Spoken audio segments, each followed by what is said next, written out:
चांदनी चौक एक ऐतिहासिक परिसर जहां हमारे देश का इतिहास, विकास, परंपराएं, संस्कृति, हर एक चीज एक ही स्थान पे कहीं देखने को मिलती है तो वो चांदनी चौक है।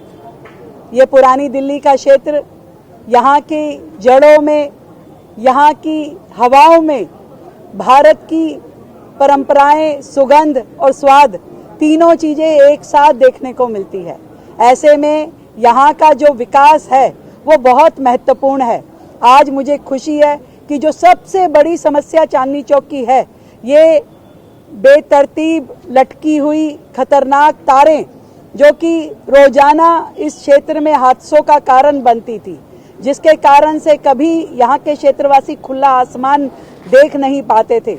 आज 160 करोड़ की लागत से, लगभग 160 करोड़ की लागत से 28 बड़ी सड़कों पे वायरिंग को अंडरग्राउंड करने का काम हमारे ऊर्जा मंत्रालय के द्वारा शुरू हुआ है।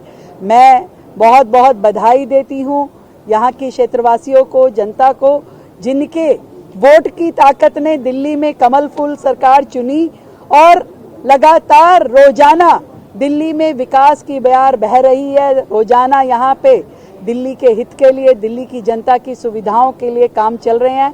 आज चांदनी चौक क्षेत्र को बधाई है कि वहाँ पर ये बड़ा काम 160 करोड़ की लागत से ये बड़ा काम यहाँ पर शुरू हुआ है। और इसके अलावा पूरी दिल्ली में अलग अलग जगहों पे जो हमारे ग्रिड सब स्टेशन शुरू होने का काम भी हमने यहाँ से आज शिलान्यास किया है, उसके लिए भी दिल्ली को बहुत ढेर सारी बधाई और शुभकामनाएं। मैम, कल आप रीडेवलपमेंट प्रोजेक्ट की बात कर रहे हैं चांदनी चौक में, लेकिन कल इसी चांदनी चौक में अतिक्रमण हटाए जाने के विरोध में प्रदर्शन हुआ।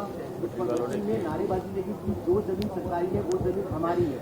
इस तरीके के जो प्रदर्शनकारियों के प्रदर्शन में देखिए, चांदनी चौक एक बहुत बड़ा व्यापार स्थल है। दुकानदार, हजारों की संख्या में दुकानदार यहाँ पे काम करते हैं और लाखों विजिटर, लाखों ग्राहक रोजाना इस बाजार में आते हैं। उनकी सुरक्षा, व्यापार ठीक से हो, सबको, किसी को कोई दिक्कत ना हो, इस अप्रोच के साथ में ही इस बहुत ही कंजस्टेड वर्ल्ड सिटी में काम करना जरूरी है। चाहे वो किनारी बाजार हो, सदर बाजार हो, नया बाजार हो, ये सारे बाजार बहुत महत्वपूर्ण हैं, परंतु व्यवस्थाएं वर्षों से यहाँ चरमराई हुई है।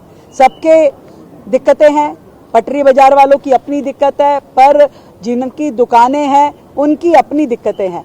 इसको बैठ करके हम सुलझाएंगे और कोशिश करेंगे कि कम से कम हमारे इन बाजारों में एंक्रोचमेंट की दिक्कत ना हो और व्यापार करने वालों को भी दिक्कत ना हो और जो ग्राहक विशेष रूप से यहाँ आता है उनको भी दिक्कत नहीं होनी चाहिए। ये बहुत महत्वपूर्ण इशू है, इसका समाधान किया जाएगा।